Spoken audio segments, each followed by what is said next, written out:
Welcome to our Northampton Community Television audience. This is Rick Haggerty with Kickin for Peace, Culture, and Education, airing each Sunday morning from 8 to 10 a.m. and replaying Tuesday nights, 11 p.m. Until 1 a.m. We're so happy to have NCTV on board at Valley Free Radio. And we have a special guest for you this morning, Navid. Navid. Yeah. I'm sorry. I knew I'd messed it up. Navid Hatfield, who owns and operates Pioneer Valley Organic Landscapes. And we're going to be talking about divesting in chemical landscapes and medicines. And you also own Tree of Life Hemp Farm, and you grow CBD medicine there. So it's a big topic. And as we talked about off the air, there's a lot of regulation. And it's kind of a struggle, right? Do you want to talk to us about? Well, first of all, you own Pioneer Valley Organic Landscapes, and you've been doing that now. Is it for 13 years? I believe so. Yeah, 13 years now. And basically, it started with a confluence of needs, which was to support my family first and foremost. And I wanted to be able to come home to my family, and my children were young, and the first thing they would do is come and give Papa a big hug when he came through the door, and I needed to be clean and chemical free in order to enjoy that just an amazing special moment with my kids. So it was really how do I do something positive for my community, do something positive for my family, and kind of fill a niche which is really necessary. To provide an alternative to the chemical industry, which is pervasive in the landscape industry. Poison, basically. Poisonous. Essentially, stuff, current landscaping is apply a poison to the ground and then let it do its thing, which is either it's an herbicide, a fungicide, or even fertilizers. Heavily, these are all salted compounds, so you're heavily salting the soil. You're essentially, every time you put down a chemical fertilizer, you are bypassing the natural systems that are in place in the soil to feed plants. The soil feeds the plants the nutrients that it possesses. You're bypassing that with chemical nutrients that go straight to the plants without using the soil profile, and in fact degrading the soil profile, so that you have salted soils, and you've also killed a lot of the beneficial microbiology that's in the soil, and thus having a more fragile, pest-laden soil that requires more chemical inputs in order to maintain. So it's really a kind of a downward spiral, and a lot of people will come to me after 10 years of your national chemical companies that are out there, and saying, hey, it's just there's more and more, and it's looking bad, worse and worse, and what can we do? So a lot of what we do is sort of taking these degraded landscapes and saying, okay, well now that you're in the organic system, our goal is to create fertility, in this fertility-based system, which is working with nature, not against nature, knowing that the plant health is a reflection of soil health. So we build soil. And that is our goal. Same thing when we're talking about organic fruits and vegetables, that those are as healthy as the soil and as natural as the soil, or as organic as the soil. Exactly. Organic landscaping is just an extension of organic horticulture, organic agriculture.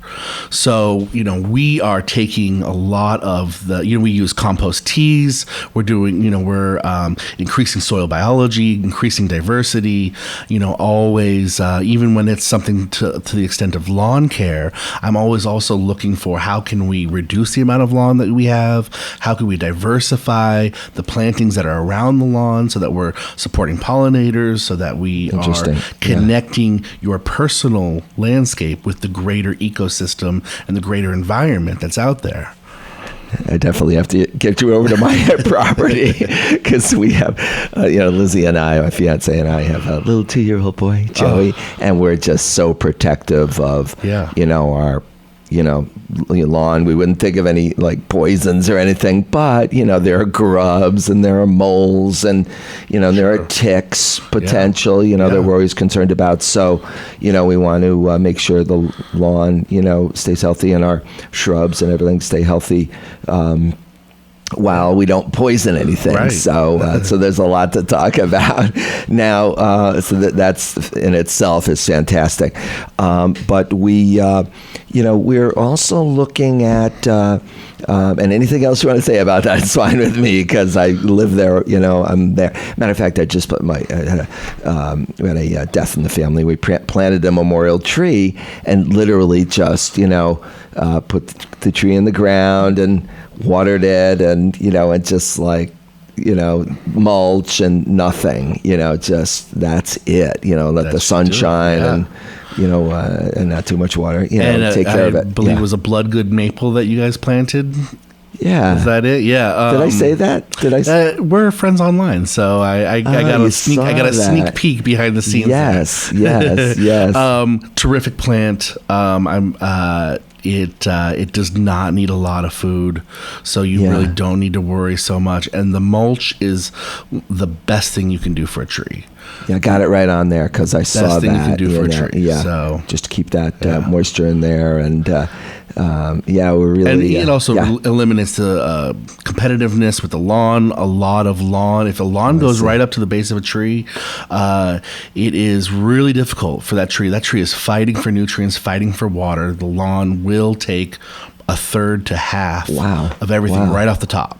Wow. So, so having that mulch ring is really important to allow the tree itself to get established and to get its own water, its own nutrients, etc. It's good to know. Yeah. So good job. And I'm keeping that mulch and everything away from the base of the tree. I heard about potential mold or whatever So we're on it. So thanks for bringing it up. Yeah, we're very proud of that tree. So the Tree of Life Hemp Farm is another business, and this is just 1 year old. Yes, this is so exciting. Massachusetts hemp industry is 2 years old. Okay. Last year we grew cannabis in our yard that was of CBD strains under our 12 allotted plants. And we were really successful. We were really happy with what we grew. So this year we said, let's do it officially. So we are one of the 100 plus Massachusetts growers this year that are growing hemp in Massachusetts. So congratulations! It's really exciting. Yeah. It's a new industry. It's got a lot of positive potential in terms of supporting farms that are struggling, and we know that family farms right now, the average family farmer makes about negative $6,000 a year. Wow. And that's awful. Nationwide. Yeah. And hemp has the potential to be a solid, profitable plant. As it is both a solid, profitable plant, potentially, it also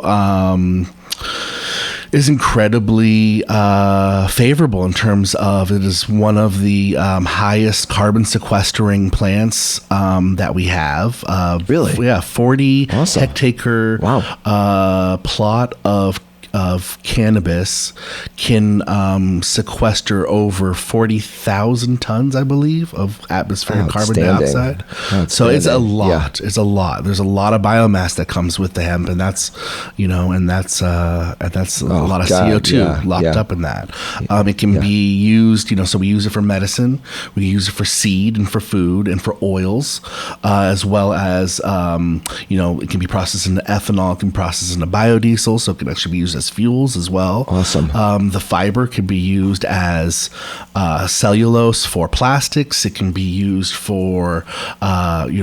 clothing, industrial roping, and all that other good stuff. So non-chemical based, it could just be replacing all this plastic. Literally really replaced hemp Yeah. with chemicals. Yeah. Back in the 1900s during that chemical revolution. Sure. So hemp was the stalwart. Hemp was what. So this is what Dow killed off, yeah, right? Exactly. So Dow for was like, well, we profits. need to replace hemp with nylon, and with this, that. demonize it in the meantime, right? Exactly. Yeah, exactly. Sure. So it's coming back, and it is coming back. So now we talked about the fact that there was a bill, House Bill 4001, before the Joint Committee on Cannabis Policy, that would go a long way in addressing the issues that are facing Massachusetts hemp farmers. And it needs to be passed because there's so much regulation, and it's not like somebody can walk up to your farm and like you said earlier to me, buy a tomato or something like that. You have to go through all of this regulation and processes, correct? Yeah, essentially right now, there's been no official bills. There's been no real regulatory infrastructure to state this. However, there has been language that has come down from Governor Charlie Baker's office through through MDAR and through the Department of Public Health, essentially saying that CBD is not being accepted as a food additive or can be sold from farmer to consumer. And so what we want is to essentially have the ability as a small farmer to sell directly to patients or to sell directly to a customer base, similar to a tomato. There should really be no difference. It's an agricultural crop. It's protected by the Farm Bill, and it really has, just as a tomato has lycopene and all these, positive beneficial qualities. Sure. So does the hemp flower, and you can buy hops at a farmer's market, and that has CBD in it as well.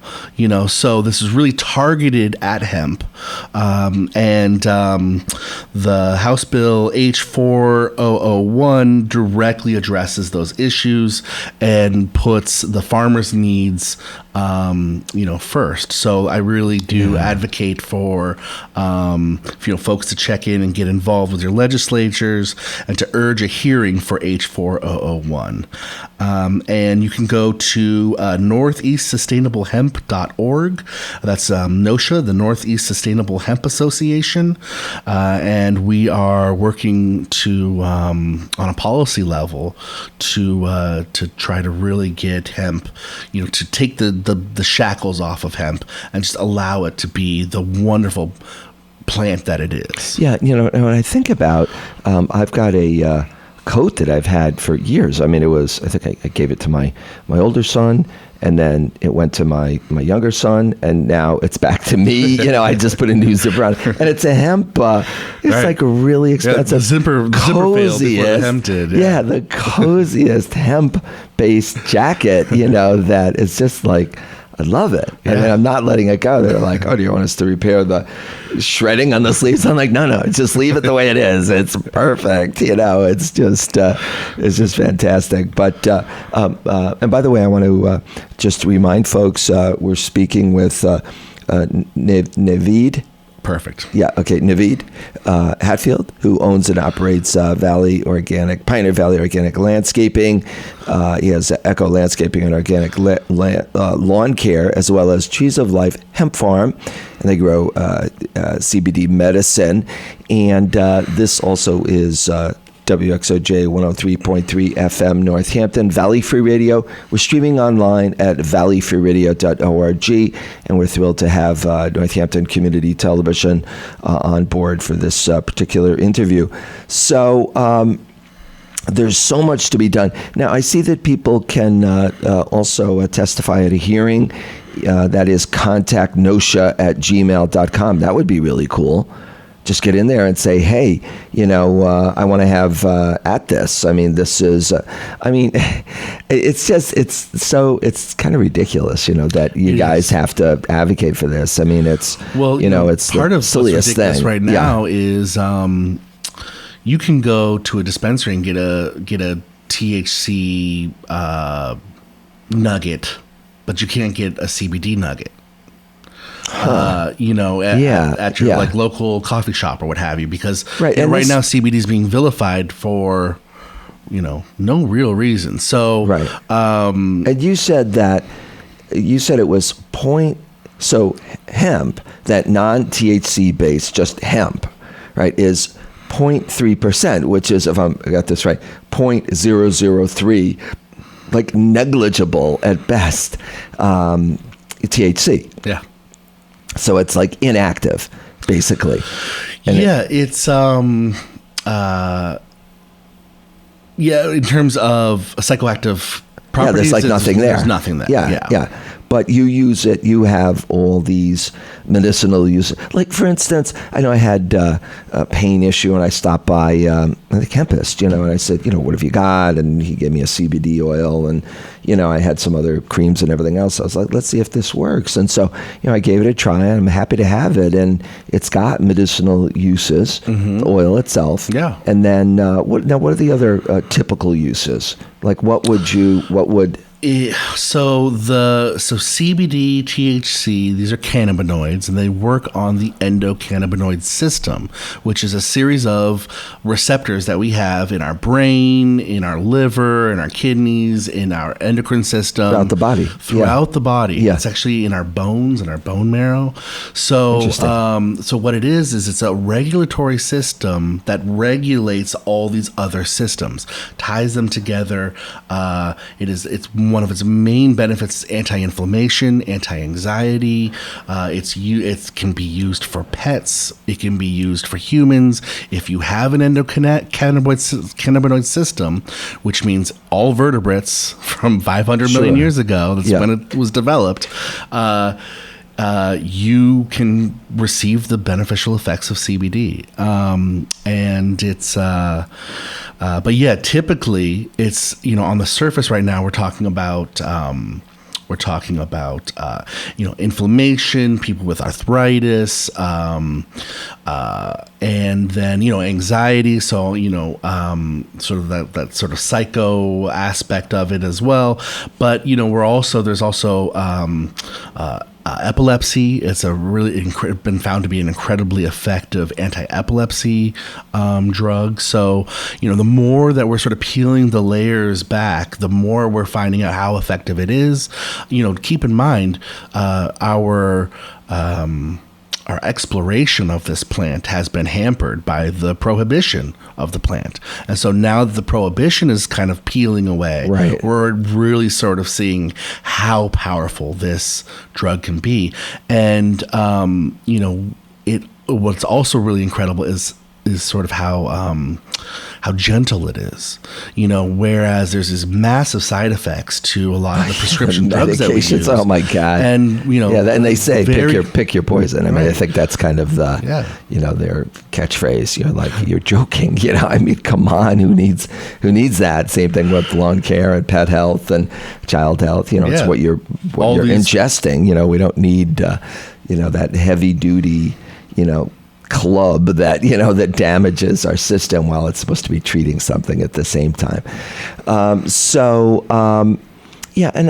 that the whole area of kind of inflammatory, even foods, let alone medicines or whatever, is just incredibly unhealthy for our system. The more we're looking into what does inflammation do to the body, the more we realize it is at the root of a lot of Crohn's disease, a lot of the nervous system disorders. A lot of this, kind of comes back to basic inflammation. And I think too that I was looking into with it's kind of had a serious grief issue, and I felt like my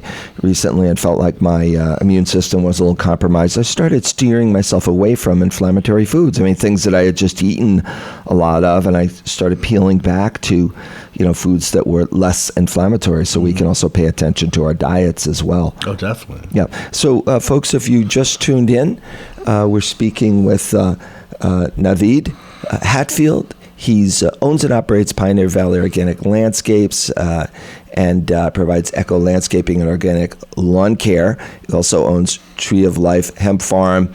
They grow CBD medicine, and we're talking about divesting in chemical landscapes and medicine. So, is there? Would people be? Well, I mean, it's healthy to divest from poison, basically, what we're talking about. Is there would people run the risk of, I guess at least they'd be detoxifying, getting out of, switching over to a higher use of CBD or an initial use of CBD, as opposed to, I mean, again, I'm not. I want to. Let's put my disclaimer here that I am a farmer and not a health expert here. Sure. But CBD has been. I've seen it be used for people kicking opiates. Nice. Coming off of heavy-duty drugs huge. that they have literally have physical, mental addictions to. Yeah. To stop smoking. To transition into the CBD flower off of cigarettes and vaping and that sort of with all of the dangerous stuff, the dangers that have been associated with that recently. So I can just speak from what I've seen and what I've experienced and what I have seen others go through. It has been a really powerful ally in assisting people to go to where they want to go in terms of their own health. Now, I was thinking about Hearst, who when hemp was used for making paper, I think back in the day, Hearst wanted to support the paper industry somehow, and just kind of assist with demonizing hemp. So the use of hemp became, illegal for even making paper, I think, at one time. But I think that was part of it too. We talked about Dow, but I think